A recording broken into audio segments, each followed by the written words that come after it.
One Corrie here, coming in today on the 22nd, and I started preparing this last night. So this would be a little bit of the new moon, and that's why the caption speaks about the new moon on the 21st. Is that I was recording this in the new moon energy, but of course we still have the new moon energy today. It's just there's some shifts in the planets today, but this is the 22nd of March. This is a big energy day. And not that we actually maybe not feel the big energy shift of today, but this is what I call, or what they have given me when I connected to it, was I was at Heaven's Gate. And I've been here many times. So this recording may not be for everyone who follows me. You may not fully, this may not resonate with you, and that's going to be totally okay as well. Not everything that I do. Some people are here for the, for the just for the monthly messages or weekly messages. This is something that is a part of the Lightworkers journey, part of the massive healing journey, and a part of the journey that I've been on for years. And something that's really captivated me, that I am like in such a search to discover what I must have been reading. But in 1985, 1986, I was still in high school, and I had all of a sudden this book kind of fell out of a shelf and fell out of a shelf and fell into my hands, type of thing, at the high school library. And it was a self-help book. And this self-help book, I always thought it was Yolanda. I'm pulling a blank in her name. Sorry, Yolanda. Van Zandt. And I always thought it was it. And I've spoke about it many times. Peace. I think it was like Peace by Broken Peace or something. I thought the book was, and every time I look up when she published that book, it was nowhere near that time.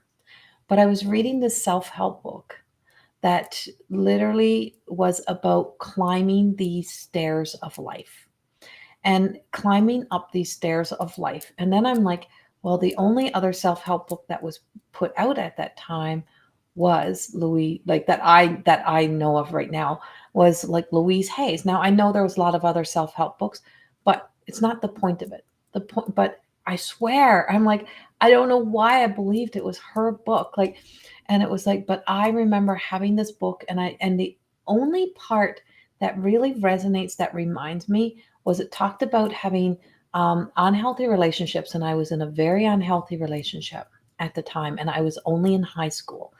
And so this was the beginning, what I've come to know, of when we started to have this connection.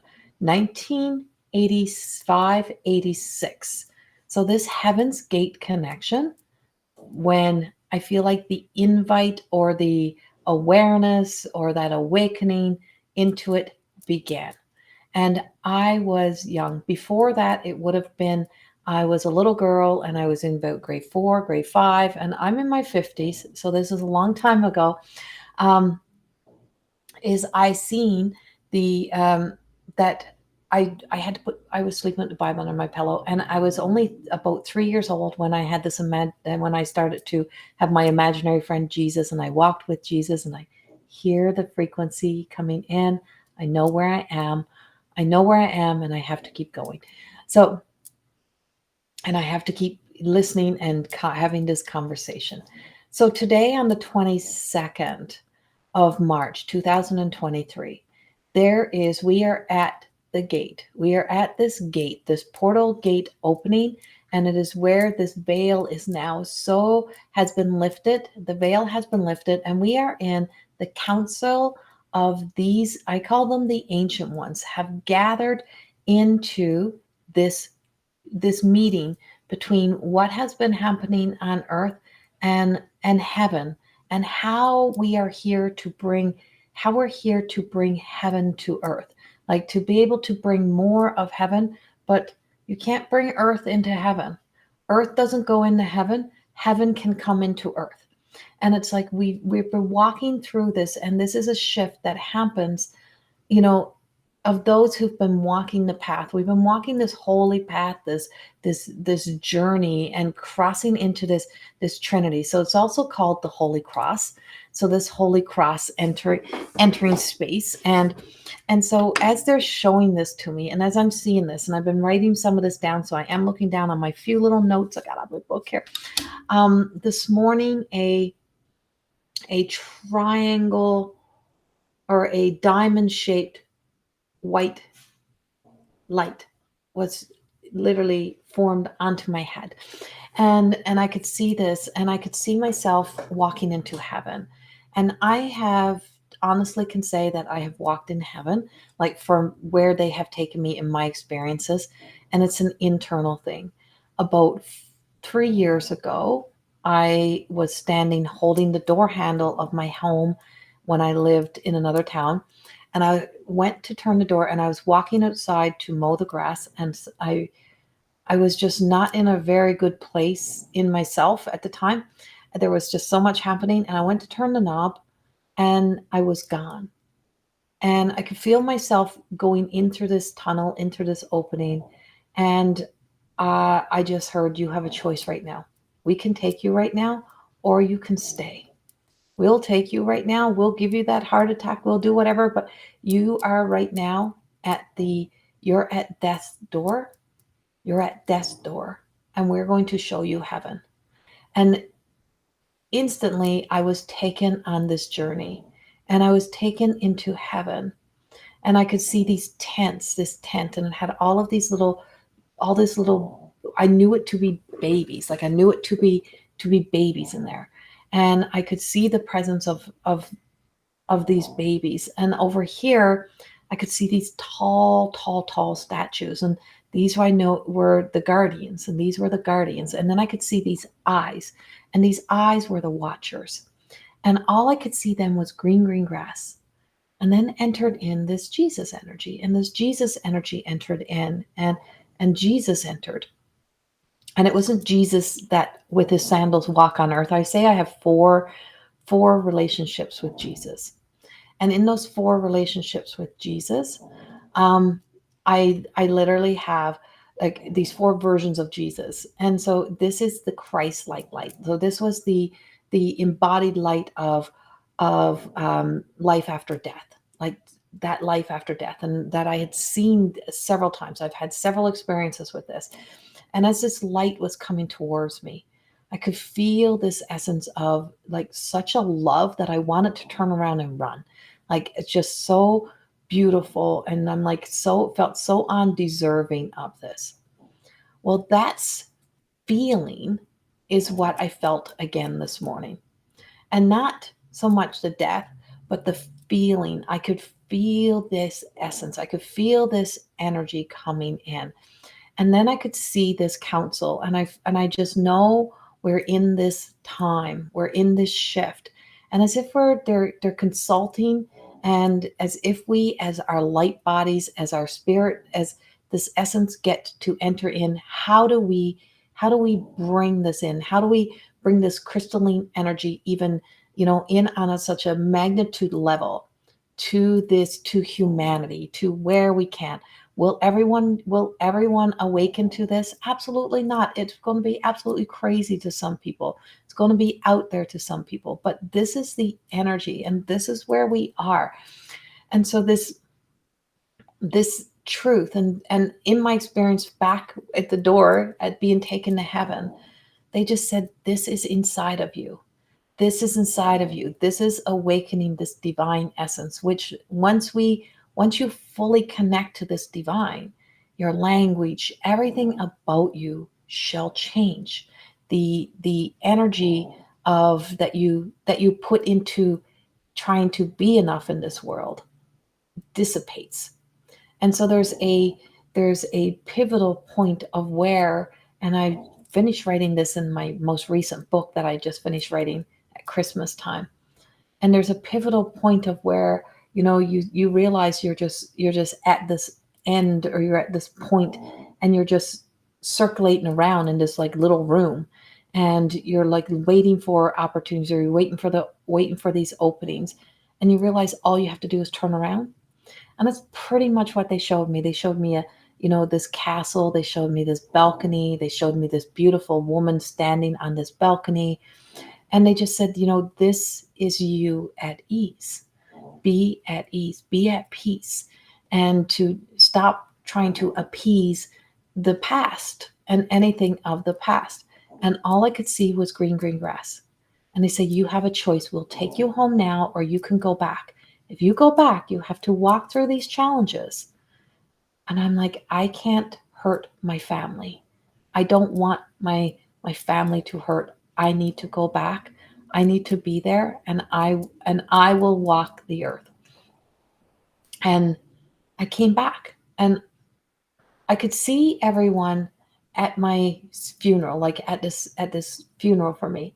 And I could see my partner's shoes, and I'm like, we bought those for your wedding and you never got to wear them. We never got married. Like, you're wearing them at my funeral. You're there. And I could see all these pictures of me, and I could see people talking about me. And I'm like, why didn't you say those things while I'm alive?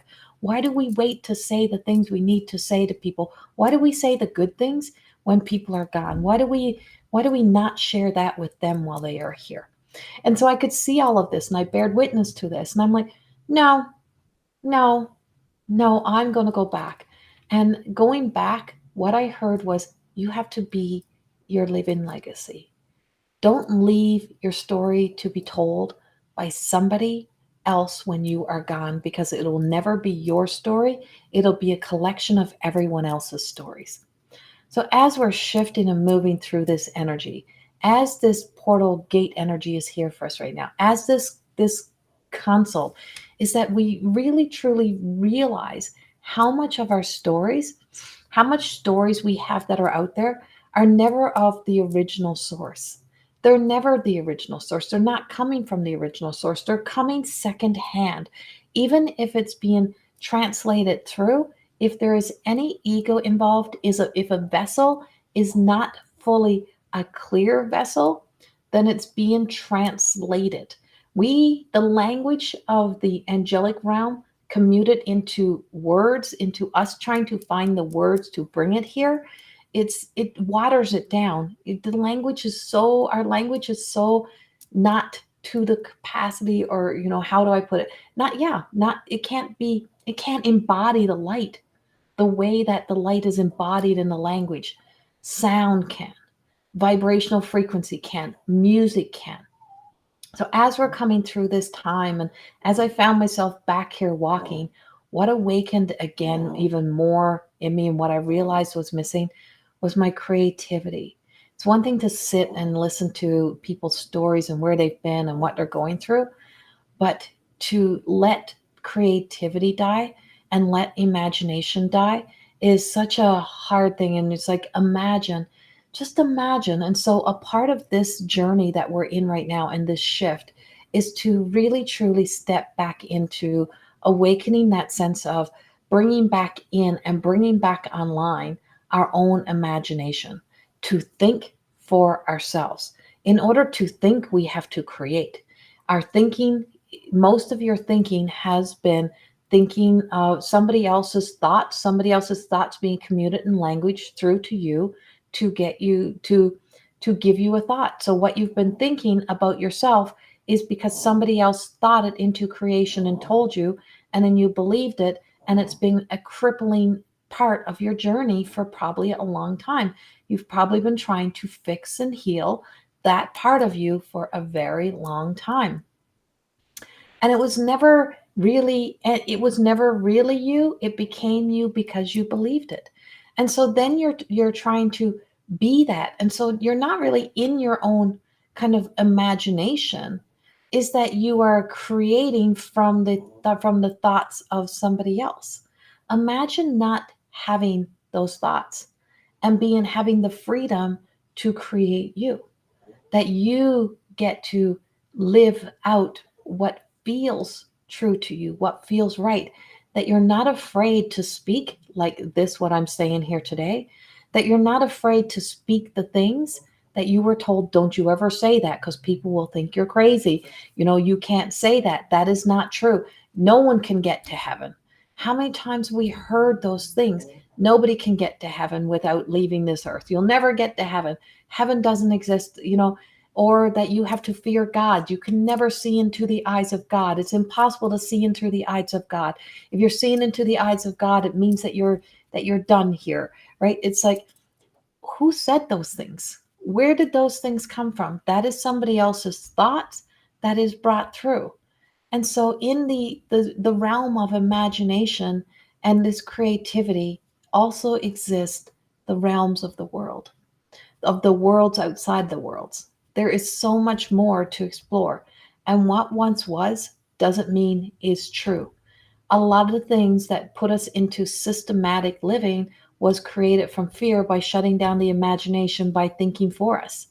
And now we're in a time of where this madness in the world that is like, what where some of this madness came from is so crazy that now you don't even have to write for yourself, that you don't even have to. So a lot of the blogs you're reading, a lot of the emails you're maybe reading, it's not that it came from a person can get one word and put in one word, and an AI will create that language, will create that message, and that message that you think you're getting from the person, you're not. It didn't come from their own imagination. They thought, this thing said it could do it for you, so it did it for you instead of you doing it for yourself. So you stop. So it's just more and more of just limiting this sense of imagination, because they could make it better than you can. Because the AI could make it so that you looked perfect, so that you got the perfect words, the perfect language. What if we're not meant to be perfect? What if we're meant to be imperfect? What if we're meant to see the beauty? There's so much creativity. There is so much to be seen, there's so much interest in what is not perfected. There's so much to look deep into. And that was the thing that I really noticed about heaven, was that it was so imperfectly perfect. Nothing was, it wasn't like everything was lined up. It wasn't like going into suburbia. It wasn't like going into a neighborhood where every tree was perfectly in place. It looked more like nature. And nature is like that of emotions and feelings, right? It is like that of emotions and feelings, and then that the earth being like us. It's all inside. It's all within us. And as was heaven. What I realized, heaven was that deep, deep dive within myself. There was this journey of traveling so far within into the soul essence. And that where the soul has been, the soul knows the way. And the soul knows the way to the way that we should be living. And so there's this energy that we have right now. And as this consulting is happening, and so the consulting about earth and heaven, and how we can bring this earth, how we can bring more of heaven into earth, how do we bring light? And so we're bringing more and more of this light. But also, it's the essence that when there is light, there is dark, right? And so there's always going to be light and dark. You're not going to heal the whole world. And when these shifts are happening, it is not the utopia of everything is going to be ideally perfect.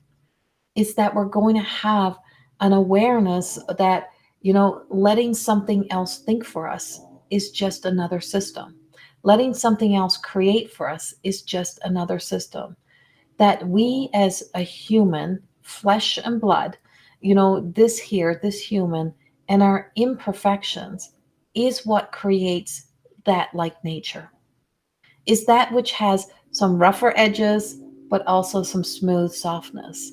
That which has, the ability to kind of have a bit of an eruption, but also to be soft and to be gentle. And with that is the essence of this energy that comes in and that we have happening right now. And what this means for us is that this also changes our relationship with with what we believe in, and our attachments to old beliefs, old values, old things that are not really aligning to us. What's going to bring me to a place of peace within myself. And so as we're watching and seeing this, we're seeing more of this, what they call like the golden age. And I kind of really was against like some of this in the beginning when I start channeling this through. And as I start channeling it through, I'm like, oh, I understand this to be, because I've seen gold in many forms, and melted gold, strings of gold, threads of gold. It doesn't have to be perfect, but it can be what we're doing, or what this does is that when we can feel the joy and the satisfaction of accepting our own work, accepting our imperfections, and we start to feel this sense of joy. So it's like an evolution, a pivoting point of emotions, and that we are moving and shifting from some of the old emotional states into a new state, into a new way of being, bringing online and embodying more of joy. What do I enjoy? What do I love? And so this enjoyment energy, and where this enjoyment energy is coming from, and how we see it. And Metatron kept coming in for me during this conversation as well. And so joy, enthusiasm, radiance, um, brilliance, excitement, those type of things. Um, of course, the new moon, and what I want to speak about the new moon, those burning passions and desires to be enough. We're burning those bridges are burning.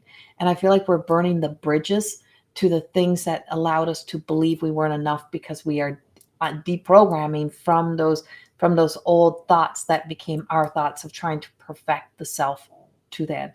And so this is changing and shifting a lot of this story for us, and changing the energy around that for us as we move forward. This is going to be, so this gate is open. This is not a gush of energy. This is the beginning. So this beginning also ties into my weekly message when I spoke about endings are happening. So this also brings in endings. So when endings are happening, it means things have to collapse and fall. So we still are experiencing this. But as some are embodying this beautiful light, letting ourselves walk through this energy right now, to keep walking this path, the gate is open, the door is open. We're all welcome. We're welcome into the light. We're welcome into this energy. We are welcome to explore parts of ourselves that we have yet to explore. The parts of ourselves that don't need healing, don't need fixing, but has the essence of the childlike energy, that of where we would have existed prior to any lifetime of being, enslaved, entrapped, um, imprisoned to to a to the tyranny and to the trauma of ego, of somebody else thinking that they should, so prime example, it would be like, I'm just going to use a fairy tale. So like, um, mirror, mirror on the wall, who's the fairest of them all, right? And so the jealousy, the jealous, envious energy, like that queen who was that stepmother who had to get rid of her stepdaughter, who was, because this princess was was too beautiful and took too much attention, and you have to get rid of that, right? And so you're being tricked into eating the apple in order to poison you. Well, that's the thought. So bring that into reality. That's the only, I'm like, give me something to be able to give them to explain this. So that way. So imagine, somebody else's thoughts or intentions, even the wounded of parents, even the wounded of parents talking to their children, and the unhealed of themselves leaves those thoughts in a child's mind, that there is something wrong with you, that you're crazy, that you don't let the world see you that way, or that a parent can compete with a child unknowingly, and those type of energies, and you would have had those. So you're either trying to live up to it, you've been either trying to live up to a legacy that you've created about somebody else's story, run from it, hide from it, protect yourself from it, be better than the generations before you. All of those things, those are collapsing. Those timelines, those stories are collapsing. And it just feels like, and not for everybody, but for those who've been really, truly preparing for this. And I know this has started in me so many years ago. I was, my years that I needed to be other things is exactly where I need it to be. There's no doubt. I wouldn't be who I am if I wasn't there. I spent a lifetime helping women, create the beauty from the outside. And this now is about the inside. When this deep journey inward and realize that, oh my God, like I we really have this much goodness within us. We really have this much beautiful sparkle and shine in us. We really have this much capacity to be able to create.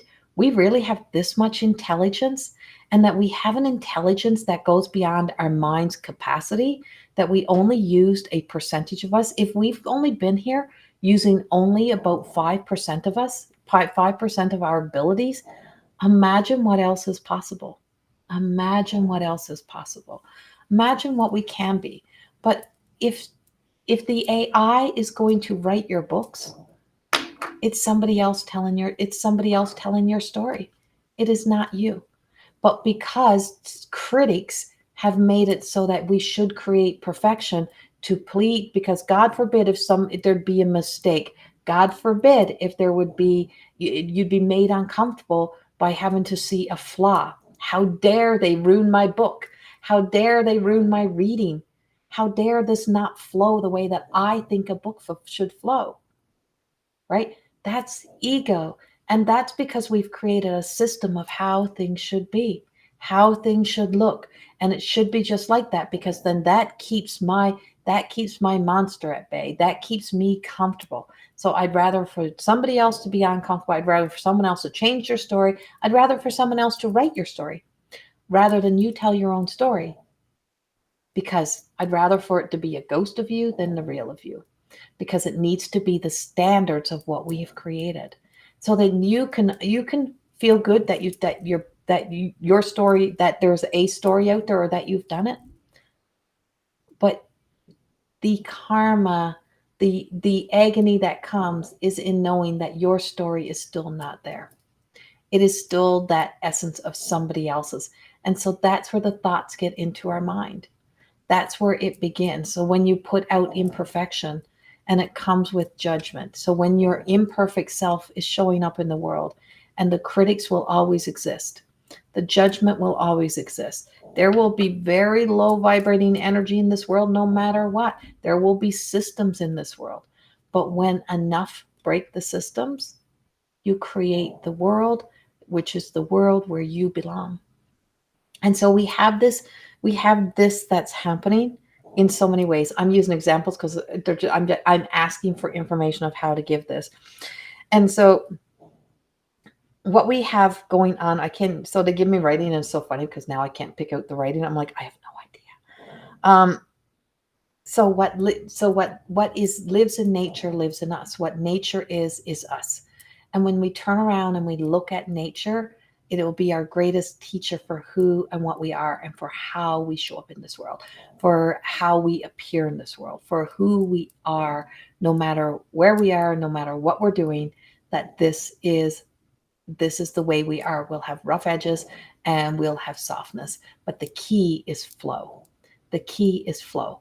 Flowing through, flowing with the flow of nature, flowing with the flow of light, of spirit, bringing into a migration. I feel like we're like evolving, but migrating more into the essence of the spirit, connecting deeper into the spirit.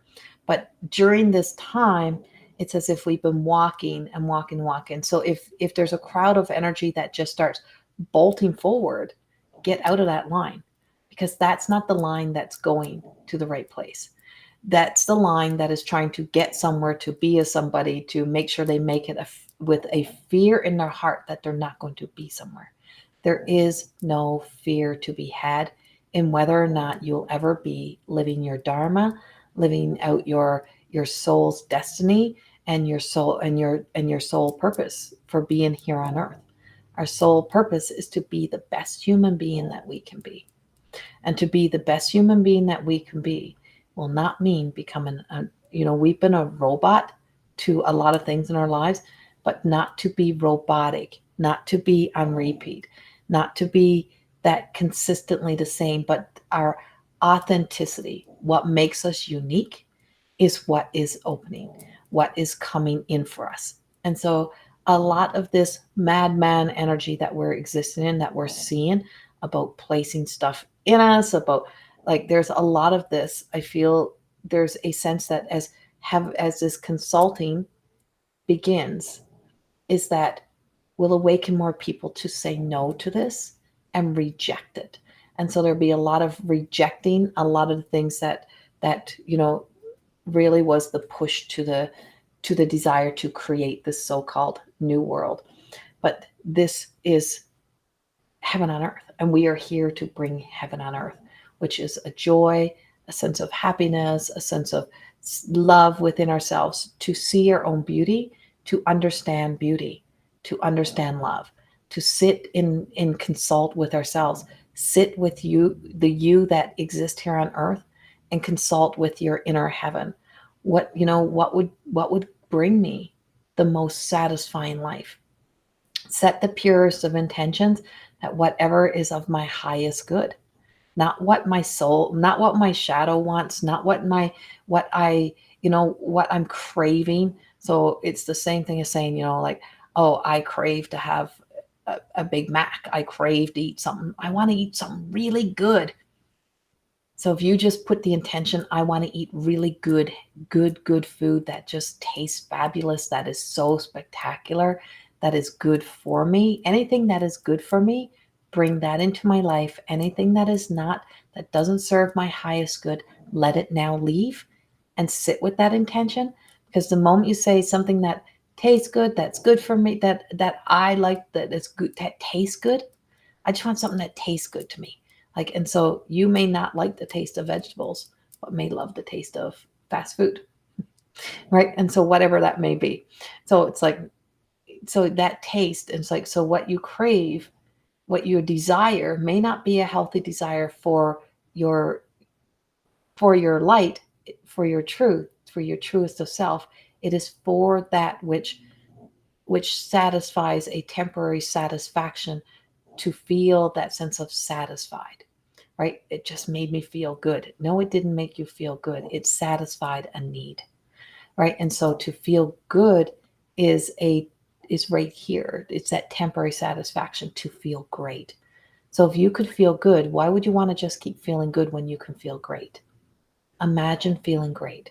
Well, this energy gives us the opportunity to live greater, to feel greater, to exist in a greater energy, to pivot and evolve those emotions, to be able to be in a place of joy, to see the beauty, to bring more of what is invisible, that we can't see but we just trust, like that of the angelic realm, the divine, that we start to bring online more of a divine essence, and to be felt, rather than to be taught to follow a strict set of being, that we can feel this divine within us.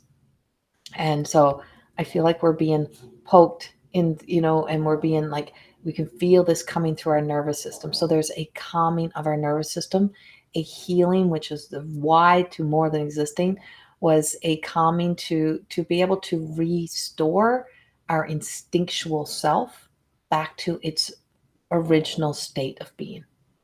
And that is what Beyond This Gate really truly does to us. Restores us to a state of being that is our original true essence of state of being, so that we will respond and react from a different mindset as we start to move forward. This will be slow. This will be take time. Within the next week or so, some may be feeling, shifts and changes. You're wondering what's going on with me. You may find yourself no longer liking things that you used to like.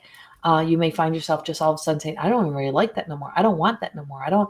And you may find yourself not following the same things. You may find yourself shifting in how you see things. You may see the world brighter. You may start to be more drawn towards looking at nature in a different way. You may be really seeking out to find beautiful things to explore, to look at. Um, I just feel like you'll see more people starting to enter into just wanting to be out in nature, wanting to be outside, wanting to be in community, but also not so willing to accept things like, you can't go here, you can't do that. It's like, no, I can do that. You're not allowed to speak that. You're not allowed to say that. No, I can speak for myself. Thank you. Nobody gets to tell me what I'm allowed to believe and what I'm allowed to think. I can think for myself. Thank you. I I'm not going to have your thoughts. I'm sorry. And I feel like you're just going to see more of that, which does bring a little bit of chaos for people in the beginning. But this is our authenticity.